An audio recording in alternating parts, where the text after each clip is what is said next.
AI. 세상 모든 자금이 엔비디아, 마이크로소프트, 구글로 몰려드는 지금. 그런데 말입니다. 워렌 버핏은 정반대의 길을 선택했습니다.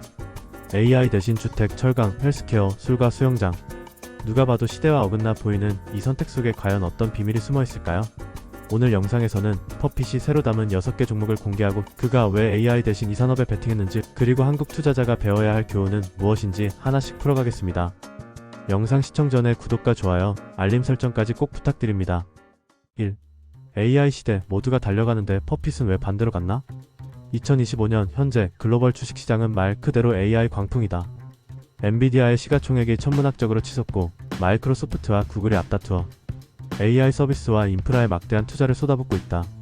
투자자들은 마치 지난 2000년대 인터넷 버블 초입을 떠올리듯 AI가 모든 것을 바꿀 것이라 믿고 있다. AI가 아니면 미래도 없다는 과격한 문장이 투자 커뮤니티에서 흔히 오가는 표현일 정도다. 이런 상황에서 대부분의 자금은 AI와 직접적인 관련이 있는 종목들로 흘러들어간다. 반도체, 클라우드, 소프트웨어, 데이터 센터 여기에 투자하면 늦더라도 언젠가 수익을 거둘 수 있다는 심리가 시장을 지배하고 있다. 하지만 워렌 버핏은 달랐다. 그는 엔비디아도 구글도 마이크로소프트도 새로 담지 않았다. 오히려 사람들에게 다소 지루해 보이고 요즘 트렌드와는 거리가 있어 보이는 산업에 투자했다. 주택 건설업체인 레노와 포턴, 철강업체 누쿠, 의료보험사 유나이티드 헬스케어, 주류회사 칸스털레이션 브랜즈, 그리고 수영장 장비 기업 풀코프. 이 리스트만 봐도 투자자들은 의아할 수밖에 없다. 이건 너무 올드하지 않은가? 버핏은 AI를 모르나? 라는 반응이 나오는 건 당연하다. 그런데 여기에는 버핏 특유의 철학이 녹아있다. 그는 언제나 내가 이해하는 비즈니스에만 투자한다는 원칙을 강조해왔다. 그리고 또 하나의 유명한 격언이 있다.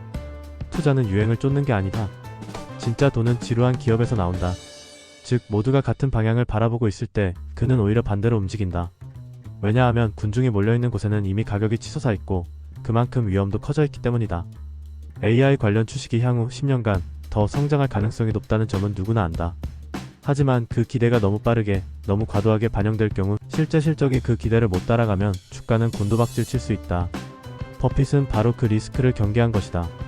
대신 그는 미국 경제의 근본적인 구조적 변화, 즉 금리 인하로 인한 주택 경기 반등, 고령화로 인한 의료비 지출 증가, 인프라 투자와 리쇼어링으로 인한 철강 수요 확대 같은 흐름을 보았다. 이건 당장 AI처럼 눈부시게 보이지는 않지만 시간이 갈수록 반드시 현실화될 테마다. 또 하나 주목해야 할 부분은 버핏의 투자 타이밍이다. 주택 경기는 금리 인하가 시작되면 가장 먼저 반응하는 섹터 중 하나다. 미국 연준이 긴축을 끝내고 완화로 돌아서면 가장 큰 수혜를 보는 건 주택 건설주다. 마찬가지로 고령화는 단기 테마가 아니라 20년 이상 이어질 메가 트렌드다. 철강 역시 경기 사이클을 타지만 미국 정부의 인프라 투자와 제조업 부활 정책은 구조적으로 수요를 떠받칠 가능성이 높다. 결국 버핏은 단기적 유행이 아닌 장기적 구조 변화를 보고 움직였다고 해석할 수 있다. 즉, 이 장면에서 우리가 얻어야 할 핵심은 버핏은 AI를 외면한 것이 아니라 자신이 가장 잘 아는 분야와 확신할 수 있는 산업을 선택했다는 점이다. 그의 선택은 겉보기에 시대착오적으로 보이지만 오히려 가장 버핏다운 결정이었다. 모두가 같은 방향으로 달려갈 때 홀로 반대 방향에서 기회를 찾는 것. 그게 바로 버핏 투자 철학의 진정한 모습이다. 버핏이 새로 담은 6개 종목 첫인상부터 보자. 워렌 버핏의 새 투자 종목들을 보면 공통된 하나의 테마가 딱 떠오른다. 지루하지만 확실한 돈. AI처럼 화려한 스포트라이트를 받지는 않지만 장기적으로 꾸준히 현금을 뽑아낼 수 있는 기업들이다. 이제 하나씩 살펴보자. 첫 번째는 유나이티드 헬스 그룹이다. 미국 최대 규모의 의료보험사이자 헬스케어 서비스 기업으로 전 세계적으로도 압도적인 시장 점유율을 자랑한다. 미국 사회는 고령화가 빠르게 진행 중이고 의료비 지출은 앞으로도 꾸준히 늘어날 수밖에 없다. 이 흐름은 단기 트렌드가 아니라 구조적 변화다. 게다가 의료보험은 경기 불황에도 필수적으로 지출해야 하는 영역이어서 방어주 성격도 강하다. 버핏이 장기적 안정성을 보고 담았다는 해석이 설득력을 가진다. 다만 최근 규제 강화 논란 때문에 주가가 흔들렸는데 버핏은 오히려 이런 때가 기회라고 판단한 것으로 보인다. 두 번째와 세 번째는 레나와 DR 호턴이다. 미국 주택 건설업체 1위 기업이다. 주택 경기는 금리에 민감하게 반응하는데 미국 연준이 금리 인하 사이클에 들어서면 가장 먼저 탄력적으로 반응하는 게 바로 주택 건설이다. 코로나 이후 집값이 치솟았고 고금리로 거래가 막히며 숨고르기를 해왔는데 금리 인하 신호가 본격화되면 대기 수요가 폭발할 수 있다. 버핏이 이 두 회사를 동시에 담았다는 건 미국 부동산 시장의 반등을 강하게 점친다는 의미다. 특히 DR 호텔은 저가형 주택, 레너는 중고가 주택의 강점이 있어 시장 전체를 커버할 수 있다는 점에서 포트폴리오적 가치도 크다. 네 번째는 뉴코어다.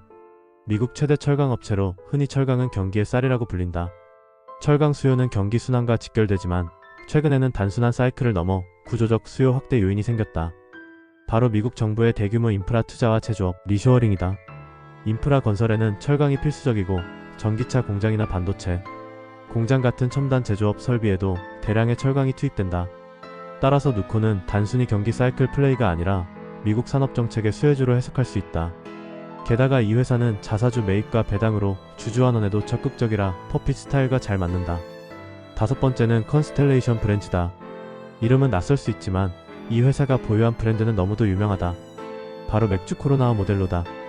코로나 팬데믹 이후 모델로는 미국 시장에서 판매량 1위를 차지하며 버드와이저를 제쳤다. 경기 불황에도 술은 꾸준히 팔린다. 특히 멕시코 맥주는 미국에서 점유율을 계속 넓혀가고 있고 와인 증류주 포트폴리오도 다양하다. 소비재는 불황에도 살아남는다는 투자 격언을 몸소 증명하는 기업이다.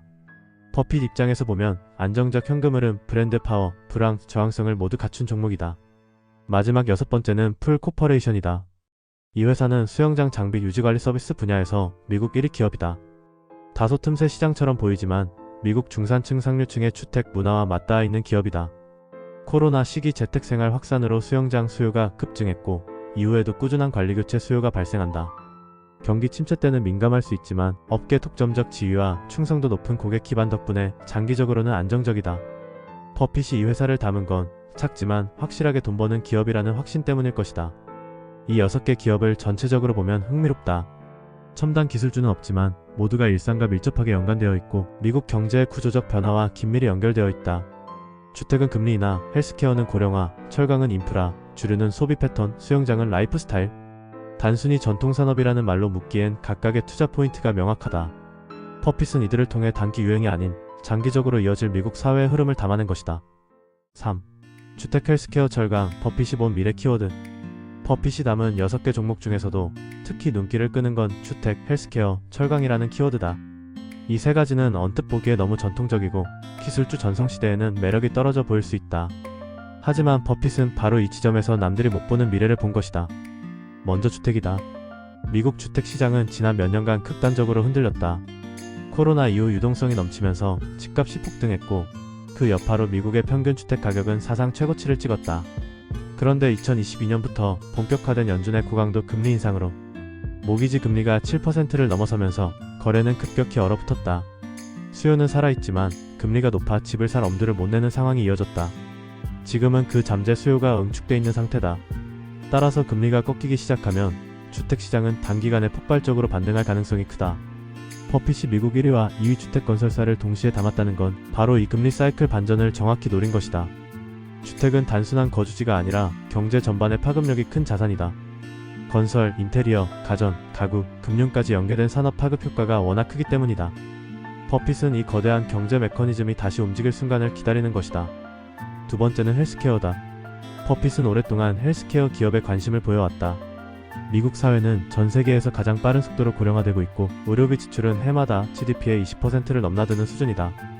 여기에 만성질환 환자의 증가, 보험 제도의 복잡성 등으로 인해 헬스케어 시스템은 점점 더 복잡해지고 있다. 이런 구조 속에서 미국 최대 의료보험사인 유나이티드 헬스케어는 독보적인 위치를 점한다. 단순히 보험만 파는 게 아니라 의료 데이터, 관리 시스템, 약품 유통까지 아우르는 종합 헬스케어 플랫폼 기업으로 성장해 있다. 경기 침체에도 사람들이 보험료와 병원비를 줄이지 못하는 걸 감안하면 이 회사는 장기적으로 안정적 수익을 낼 수밖에 없다. 버핏은 단기적 규제 리스크를 두려워하지 않고 오히려 고령화라는 메가 트렌드를 믿고 들어간 것이다. 세 번째는 철강이다. 한때 사양산업이라는 오명을 썼던 철강업이 다시 주목받는 이유는 간단하다. 미국 정부의 산업 정책 때문이다. 바이든 행정부는 인프라 투자와 반도체 배터리 등 첨단 제조업의 리쇼어링을 강력하게 추진하고 있다. 미국 곳곳에 반도체 공장과 전기차 배터리 공장이 새로 들어서고 도로 교량항만 같은 사회 기반 시설 보수 프로젝트도 이어지고 있다. 여기에 빠질 수 없는 게 철강이다. 게다가 미국은 안보와 공급망 독립을 이유로 해외 철강 의존도를 낮추고 국내 생산을 강화하려 하고 있다. 이런 상황에서 미국 최대 철강사인 누코는 자연스럽게 수혜를 본다. 과거엔 철강이 경기 사이클에 휘둘리는 전형적 산업이었지만 이제는 정책과 구조적 수요 덕분에 뉴노멀을 맞이한 셈이다. 버핏은 바로 이 점을 간파했다. 흥미로운 건 이 세 가지 키워드가 서로 연결돼 있다는 점이다. 주택이 살아나면 건설 수요가 늘고 이는 철강과 인테리어, 가전에까지 연결된다. 고령화가 심화되면 주택 구조도 바뀌고 의료 인프라와 시설 수요도 확대된다. 결국 주택 헬스케어 철강은 미국 경제가 앞으로 2020년간 반드시 풀어야 할 과제이자 성장 동력이다. 버핏은 화려한 AI 대신 이 뿌리 깊은 산업에서 답을 찾았다. 버핏의 선택은 메시지를 던진다. 진짜 부는 남들이 관심 없는 곳, 하지만 반드시 수요가 있는 곳에서 만들어진다. 모두가 AI에 몰입하는 사이 그는 경제의 뼈대를 이루는 주택, 헬스케어, 철강을 잡았다. 이건 단순한 보수적 투자라기보다 오히려 가장 현실적이고 장기적인 선택일 수 있다. 4. AI 대신 이 종목들? 버핏식 투자 철학의 재해석. 워렌 버핏이 이번에 선택한 종목들을 보면 많은 사람들이 같은 질문을 던진다. 왜 AI가 아닌가? 모두가 엔비디아와 마이크로소프트를 쫓는 이 시점에서 버핏은 왜 주택건설사와 철강사, 의료보험사, 술과 수영장 기업에 돈을 넣었을까? 답은 간단하다. 버핏은 언제나 유행보다 원칙을 택해왔기 때문이다. 그의 투자 철학은 몇 가지 단어로 요약된다. 이에 현금 흐름, 장기 독점력. 우선 그는 내가 이해하지 못하는 비즈니스에는 절대 투자하지 않는다는 원칙을 반복해서 강조해왔다. 버핏은 오랫동안 테크 기업에 회의적이었는데 그 이유는 기술 변화 속도가 너무 빨라서 그 미래를 자신이 확신할 수 없었기 때문이다. 애플에 투자한 건 예외적 사례였는데 사실 애플을 단순한 테크 기업이 아니라 강력한 브랜드와 생태계를 가진 소비재 기업으로 봤기 때문이다. 이번에도 마찬가지다. 그는 여전히 AI의 장기적 가능성을 부정하지 않지만 스스로 내가 확실히 이해할 수 있다고 믿는 산업에 투자했을 뿐이다. 둘째, 버핏은 꾸준한 현금 흐름을 가장 중요하게 여긴다. AI 기업들은 지금 엄청난 성장을 약속하지만 실제로 현금이 들어오는 구조는 아직 불투명하다. 데이터 센터, 반도체, 알고리즘 개발 등에는 막대한 투자가 필요하고 그만큼 변동성도 크다. 반면 헬스케어, 보험, 주택, 철강, 술 같은 산업은 당장 화려하지 않아도 매달, 매년 꾸준히 현금을 만들어낸다. 예를 들어 유나이티드 헬스는 매년 수천만 명에게 보험료를 받아 안정적인 수익을 확보한다. 칸스털레이션 브랜드는 경기 침체에도 사람들이 술을 마시기 때문에 매출이 안정적이다.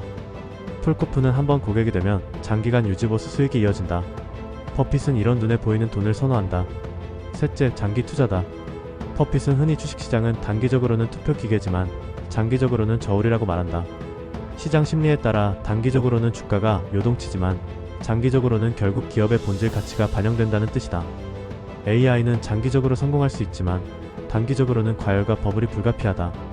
버핏은 그 불확실한 길을 피하고 장기적으로 꾸준히 성장할 산업에 투자하는 길을 택했다. 주택은 금리가 내려가면 반드시 수요가 살아나고 헬스케어는 인구 구조상 피할 수 없는 지출이며 철강은 정책적으로 뒷받침된다. 넷째, 그는 언제나 독점력과 진입장벽을 본다. 버핏은 해자를 가진 기업 모트이라는 표현을 자주 쓰는데 이는 다른 경쟁자가 쉽게 따라올 수 없는 강점을 의미한다. 유나이티드 헬스는 의료보험 분야에서 사실상 독점적 지위를 갖고 있다. 호턴과 레너는 미국 주택시장에서 가장 큰 규모의 업체들이라 중소건설사들이 쉽게 따라올 수 없다. 누코는 미국 내 생산 네트워크와 기술력으로 철강 시장을 지배하고 있다. 칸스털레이션 브랜드는 모델로와 코로나 같은 강력한 브랜드를, 풀코프는 사실상 수영장 서비스 시장의 독점적 위치를 점한다.